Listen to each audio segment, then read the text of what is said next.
Welcome to another episode of Extreme Expat Stories of Thailand. Listen up, because I'm about to tell you the most pathetic story you'll hear this year. 2 years ago, I was a successful insurance executive in Iceland, pulling in 120,000 euros annually. Today, I'm writing this from a cockroach-infested studio apartment in Bangkok, surviving on 50-cent noodles and the occasional handout from tourists who pity the broken farang. How did I get here? Simple. I naively believed my background and money would make me automatically respected and admired when I arrived. Instead, I became the village idiot of Southeast Asia. Iceland was suffocating me with its political correctness and feminist agenda. 20 years of corporate slavery in Reykjavik, dealing with entitled Icelandic women who think they're too good for traditional relationships. These Nordic feminists with their equality nonsense, demanding I split bills, cook dinner, do housework.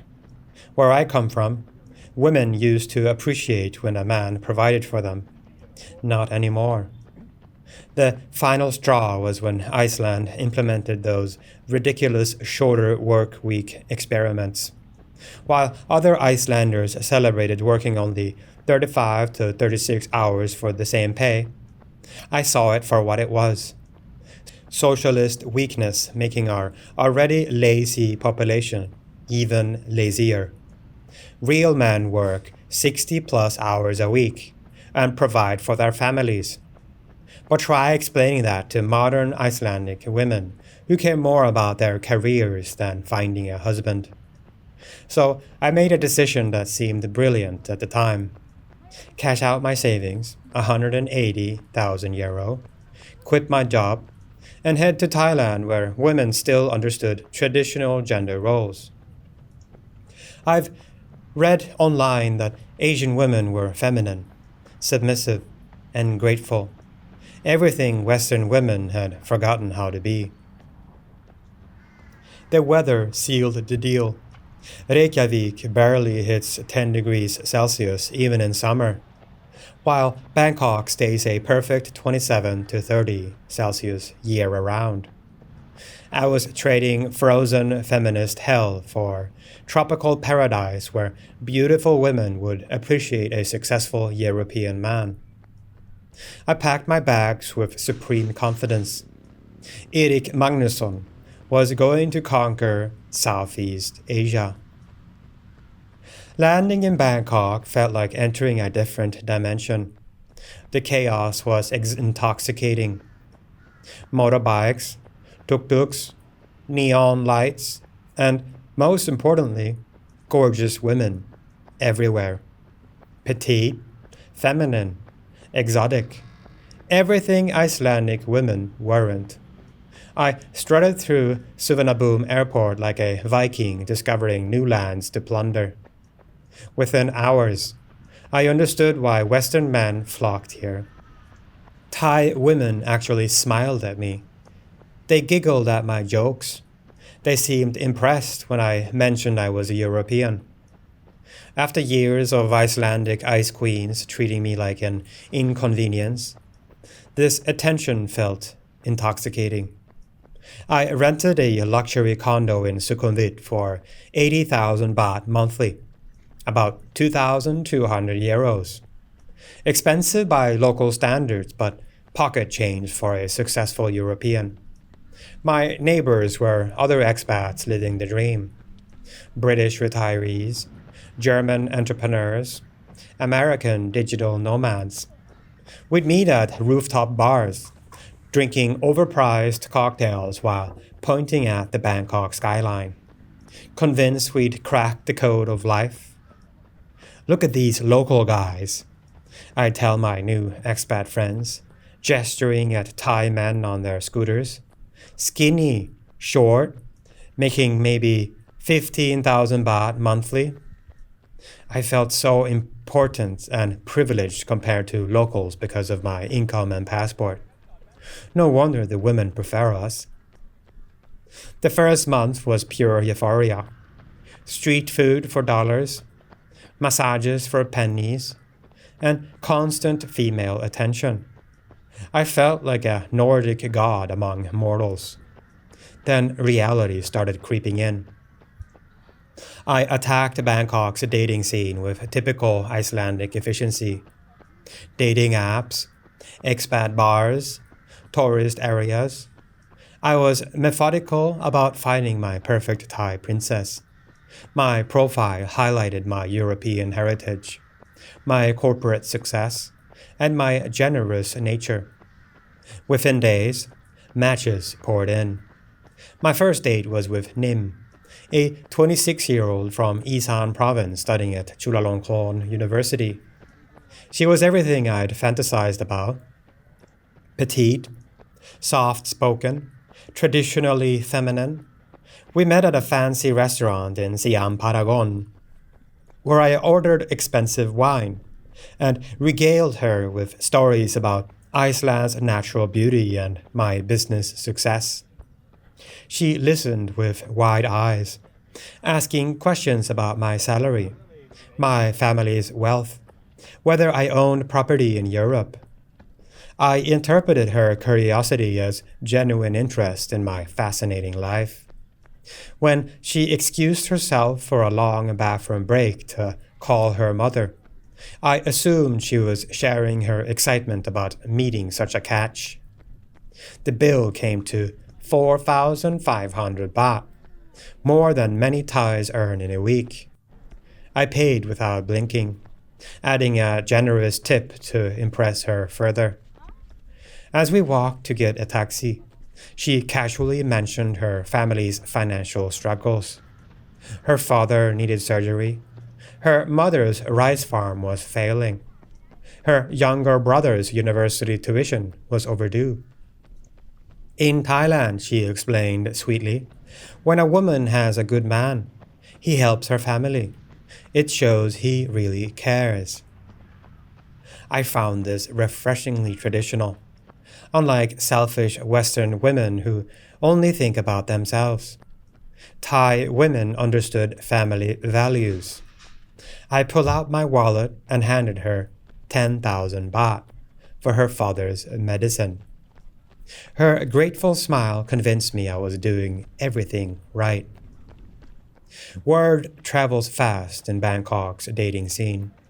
Within weeks, every woman I met seemed to know about the generous Icelandic man who helped his girlfriends' families. My phone buzzed constantly with messages from beautiful women wanting to meet me for dinner. I was living my fantasy. Ploy needed help with her sick grandmother. Fon's motorcycle broke down right before her job interview. Beam's apartment deposit was due and she might become homeless. These women weren't gold diggers. They were vulnerable flowers needing my strong Nordic protection. My daily routine became a rotation of romantic adventures. Breakfast with Nim, discussing her university expenses. Lunch with Ploy, planning our weekend trip to Pattaya, which I'd naturally pay for. Dinner with Fawn, who always seemed to have forgotten her wallet but made up for it with affectionate hand-holding and promises of cooking for me when things get better. I felt like Hugh Hefner with a conscience. These women weren't just beautiful. They needed me. Unlike entitled Western feminists who demanded equality, Thai women understood that real men provide and protect. I was finally living according to natural gender roles. The money flowed like water. Restaurant bills, shopping trips, emergency family expenses, rent assistance, medical bills for relatives I'd never met. Each expense felt like an investment in genuine relationships built on traditional values. My savings account, once a source of pride, became a war chest for romance. 180,000 euro seemed infinite when divided among grateful, loving women who appreciated my generosity in ways Icelandic women never could. Looking back, the warning signs were flashing neon bright, but I was too intoxicated by my own perceived superiority to notice. Nim's university stories never quite added up. She claimed to study business but couldn't explain basic concepts I discussed. Her emergency expenses always coincidentally happened right after I mentioned having a good month financially. When I surprised her with an unannounced visit to her apartment, the neighbors seemed confused about who I was, despite her claims that she told everyone about her serious European boyfriend. But I rationalized everything. These women were navigating cultural differences, family pressure, and economic hardship. Of course, their lives were complicated. My job was to be understanding, supportive, and generous while they adjusted to having a quality Western partner. The Thailand law library's warnings about romance scams felt irrelevant to my situation.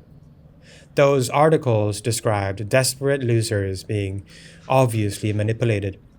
I was a successful businessman in mutually beneficial relationships with women who genuinely cared about me. When fellow expats tried to warn me, I dismissed their jealousy. Not every Thai woman is a scammer, I'd lecture them. Maybe if you treated them with respect instead of assuming the worst, you'd understand what real relationships look like. 6 months in, one of my girlfriends, Beam, pitched me a condo investment. I handed her €75,000 without a second thought. 3 months later, she vanished, and I found out the condo was in her husband's name. My dream home turned into the most expensive lesson of my life. Never think with your second head in Thailand. By month 10, my financial situation had become dire. What started as generous dating expenses had evolved into full-time financial support for multiple women and their extended families. My monthly expenses included Nim's university tuition and family support, 35,000 baht. Ploy's grandmother's medical care and personal allowance, 28,000 baht. Funds, rent, and living expenses, 25,000 baht. Various emergency expenses across all relationships, 40,000 baht plus. My own luxury lifestyle, restaurants, hotels, and entertainment, 60,000 baht. Luxury condo rent, 80,000 baht. Nearly 270,000 baht monthly. That's €7,500. More than most Thai families earn in 2 years. My savings, once seemingly infinite, drained faster than a broken dam. But I couldn't stop. These women depended on me. Nim would cry about her family losing their farm if I reduced support. Ploy's grandmother might die without continued medical care. Fawn faced homelessness if I couldn't cover her expenses. I was Atlas holding up their world, and they made sure I knew it. Credit cards filled the gaps as savings disappeared. Cash advances, international transfers, emergency loans. I leveraged everything to maintain my role as a provider and protector. Each transaction felt like proof of my love and commitment. When my credit reached its limits, I sold personal belongings. My BMW, shipped expensively from Iceland, went to a Bangkok dealer for 40% of its value. My Rolex, a symbol of my professional success, pawned for rent money. My MacBook Pro, once essential for maintaining European business contacts, traded for 3 months of emergency family support. Reality crashed down during what should have been a romantic weekend in Hua Hin. I'd planned a surprise trip for Nim and myself, booking an ocean view suite and expensive restaurant reservations. But when I arrived at our designated meeting point, I found Nim with another foreign man, older, clearly wealthier, completely unaware of my existence. Confronting her later, Nim didn't even bother lying convincingly. "You don't give enough anymore," she said matter-of-factly. "Hans gives more and doesn't complain about family expenses. You used to be generous, but now you count every baht." The brutal honesty was refreshing and devastating. I wasn't her boyfriend. I was her least profitable client. The other women, when confronted, revealed similar arrangements. Ploy had 3 regular boyfriends supporting her lifestyle. Fawn's mysterious family restrictions existed because she was actually married to a German expat who handled her major expenses. I'd been paying premium prices for economy relationships. But the most humiliating discovery came when I found online forums where Thai women shared strategies for managing foreign sponsors. My generous, loving, traditional girlfriends were actually calculating businesswomen running sophisticated operations. They shared tips about maintaining multiple relationships, maximizing financial extraction, and disposing of unprofitable farangs. One post, clearly about me, read, "Iceman getting stingy. Always talks about Iceland and how much better white men are. Boring and thinks he's smarter than everyone. Good money, but too much ego. Maybe time to upgrade." The thread's responses included laughing emojis and advice about finding replacement sponsors. By month 18, I was financially destroyed. Savings gone, credit maxed, possessions sold, and the humiliating realization that I'd been played by women I'd considered intellectually inferior. The Nordic superiority complex that brought me to Thailand had transformed into crushing shame. I moved to a 8,000 baht monthly studio apartment in a working-class Thai neighborhood where no other foreigners lived.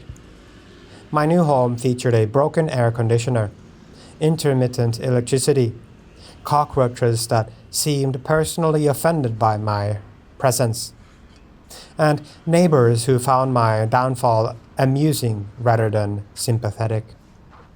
The luxury lifestyle evaporated overnight. Street vendor noodles replaced restaurant meals. Bus rides replaced taxis. My wardrobe, once European business casual, became discount market clothing that screamed failed expat. But physical discomfort paled compared to psychological devastation. I'd come to Thailand believing in my inherent superiority as a successful Western man. Instead, I'd been systematically outmaneuvered by women I'd condescendingly assumed were simple village girls, grateful for my attention. The irony was suffocating. I'd fled Iceland's feminism, only to be dominated by Thai women, operating at levels of strategic thinking I couldn't match. My arrogance had made me the perfect mark for professionals who saw through my pretensions immediately. With no legal work options and my savings disappearing fast, I became one of Bangkok's invisible foreigners, an expat barely surviving in a city that seemed to move on without me. I started small, scraping by however I could. Sometimes it meant leaning on the kindness of strangers. Other times, it meant leaning on their ignorance. I found ways to make quick money off unsuspecting tourists. A few insider tips here, a casual story of struggle there. Most didn't know I was playing the game as much as they were learning it. It was petty, and it felt natural. Survival had a way of twisting morals. I'd approach newcomers in bars, cafes, anywhere they looked lost. I smiled, offered advice, painted myself as someone who had made it through the chaos, and quietly, I profited from their trust, their curiosity, their desire to belong. Some left thinking they had insider knowledge. I left with cash in my pocket and a growing numbness to the ethics of it all. Each interaction chipped away at who I thought I was, until survival wasn't just about money. It was about becoming a ghost in a city that had no place for people like me. Bangkok's failed expat community is larger and more organized than most people realize. We're the guys who came with big dreams and small brains, now surviving through mutual exploitation and shared delusion. I joined the army of washed-up expats, all scamming each other just to survive. We all know each other's games, but there's an unspoken agreement not to interfere with each other's territories. Survival requires cooperation among predators. The newest arrivals are always the best targets, full of optimism, cash, and the same arrogant assumptions that brought us here. We circle them like sharks, sharing information about who has money and what vulnerabilities they've revealed. Breakfast was instant noodles with cockroaches for company. Days were spent hustling expat bars, pretending to be successful while scheming how to survive. The cognitive dissonance between my self-image and reality created a constant mental battle. I'd come to Thailand believing in Nordic superiority and traditional gender roles. Instead, I'd been systematically destroyed by Thai women who understood psychology, economics, and strategic thinking far better than I ever had. My hatred became diffuse and contradictory. I hated Thai women for their duplicity, while remaining obsessed with their approval. I hated Western feminism, while being dominated by Asian feminine cunning. I hated other expats while depending on them for survival. Most of all, I hated myself for the spectacular stupidity that created this situation. Every morning brought fresh reminders of how completely I'd misunderstood everything about Thailand, women, relationships, and my own capabilities. Sleep became elusive, haunted by memories of confident predictions I'd made to friends in Iceland. I'm going to live like a king in Thailand, I'd bragged. Asian women understand how to treat a successful man. The embarrassment of eventual return, if I could ever afford return, felt worse than permanent exile. Depression mixed with rage and toxic combinations. Some days I'd fantasize about revenge against the women who'd exploited me. Other days I'd dream about winning lottery tickets or miraculous business opportunities that would restore my former status. But mostly I just felt tired. Tired of scheming. Tired of lying. Tired of the constant hustle required to afford another day in paradise turned purgatory. Before leaving Iceland, my friend Björn had tried warning me about Thailand's reputation among certain types of Western men. It's not what you think, he'd said. The guys who go there for women usually come back broke and broken. It's a trap designed for idiots with money and ego problems. I'd dismissed his concern as jealousy. Björn was married to an assertive Icelandic feminist who made more money than him and expected equal partnership in their relationship. Of course, he'd be envious of my plan to find a traditional woman who appreciated masculine leadership. Thai women aren't submissive, he'd continue. They're strategic. They've been dealing with foreign men for generations. They know exactly how to identify and exploit the ones who think they're smarter than everyone else. His words had seemed like feminist propaganda, designed to keep me trapped in Iceland's gender role confusion. Now they felt prophetic. The Thailand law library's warnings about romance scams specifically target men like I'd been: financially successful, culturally arrogant, emotionally vulnerable, and convinced of their own superiority. The psychological profile was devastatingly accurate. Older Western men seeking validation through relationships with younger Asian women, willing to pay premium prices for the fantasy of being desired for their inherent worth rather than their financial resources. I'd read those warnings and assumed they applied to other people. Desperate losers who lacked my sophistication and business acumen.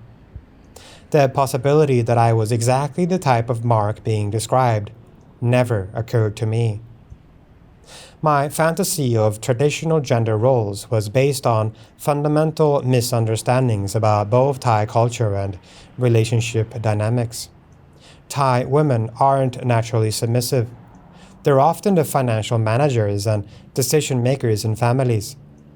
The appearance of feminine deference, especially towards foreign men, is frequently a calculated business strategy rather than cultural authenticity.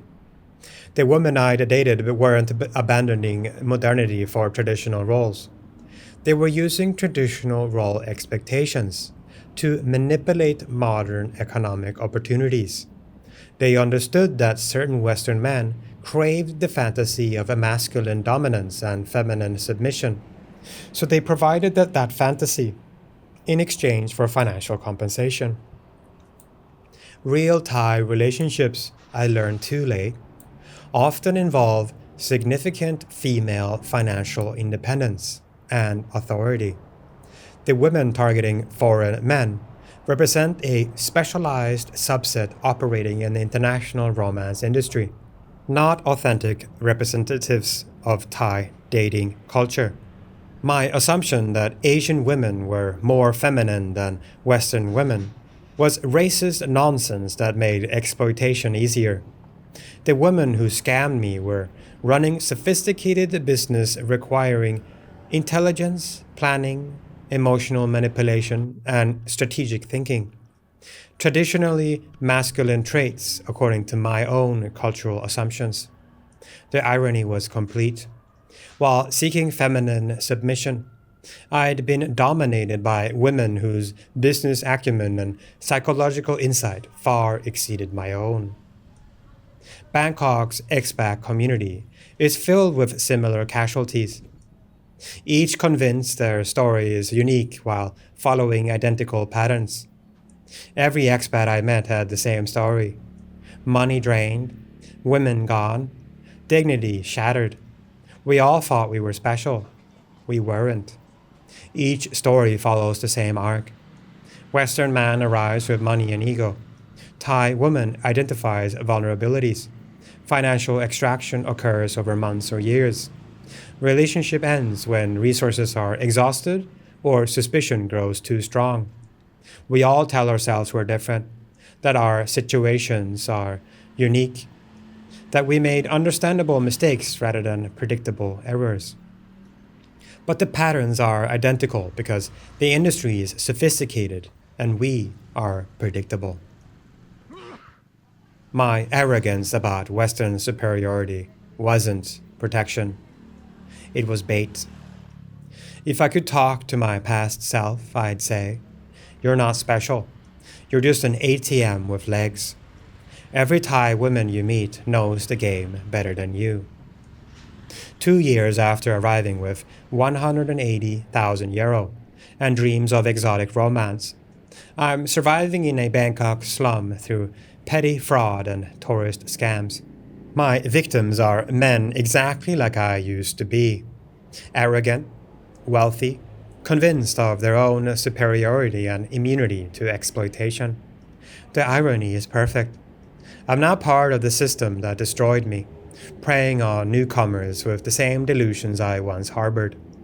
Every mark I exploit is another version of my former self, And every successful scam reminds me of how completely I was played. Some days I consider returning to Iceland, admitting failure, and rebuilding my life with hard-earned humility. But the shame feels unbearable. Explaining this disaster to friends and family, acknowledging the spectacular stupidity that created it, starting over at 44 with nothing but debts and embarrassment. Other days I fantasize about one final big score that could restore my finances and dignity. Maybe there's still a way to turn this around, to transform my painful experience into profitable expertise.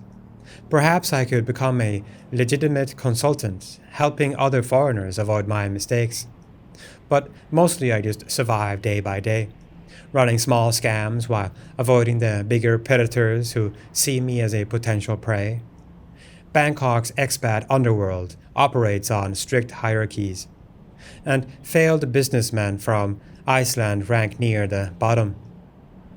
Here's the truth I don't want to admit. Part of me still believes I was right about everything. Even after being systematically destroyed by Thai women, I still think Asian women are more feminine than Western feminists. Even after losing everything to romance scams, I still think traditional gender roles make more sense than modern equality. Maybe that's why I can't leave. Thailand simultaneously validates and destroys my worldview. Thai women are feminine and traditional in appearance, but ruthlessly modern in business. Western men do have economic advantages, but that makes us targets rather than prizes. Traditional relationships exist, but they're usually economic transactions disguised as a romance. I came here seeking confirmation of my beliefs and found a funhouse mirror that distorted everything while revealing uncomfortable truths. Thailand didn't change my mind about gender roles and racial hierarchies. It weaponized those beliefs against me. The women who scanned me understood my psychology better than I understood theirs. They gave me exactly what I claimed to want: feminine submission, traditional relationships, grateful appreciation of masculine provider roles, while systematically extracting every baht I possessed. I got what I asked for, and learned it was exactly what I deserved. If you're reading this and recognizing yourself in my story, successful Western man frustrated with modern women, attracted to traditional Asian femininity, convinced you're too smart to be scammed, you're already doomed. The Thailand romance industry has been perfecting techniques for exploiting men like you for generations. Your money, your ego, your racist assumptions about cultural superiority, all of it makes you a better target, not a more desirable partner. Thai women aren't choosing you over local men because of your inherent superiority. They're choosing your bank account over their dignity, temporarily, until better opportunities arise or your resources are exhausted. Your confidence is stupidity. Your generosity is gullibility. Your cultural advantages are marketing materials designed by professionals who understand international psychology better than you understand yourself. But you won't listen to me any more than I listened to warnings before coming here. Arrogance creates selective deafness, and men like us are convinced we're different from everyone else who failed before us. So go ahead, buy your plane ticket, pack your savings, prepare for the adventure of a lifetime. Thailand is waiting for you with a smile and an outstretched hand. Just remember this confession when you're writing your own from a cockroach-infested apartment in 2 years, wondering how the smartest guy in the room became the biggest fool in paradise. The kingdom of smiles has been practicing on men like you for longer than you've been alive. You're not the hunter, you're the prey. Welcome to Thailand.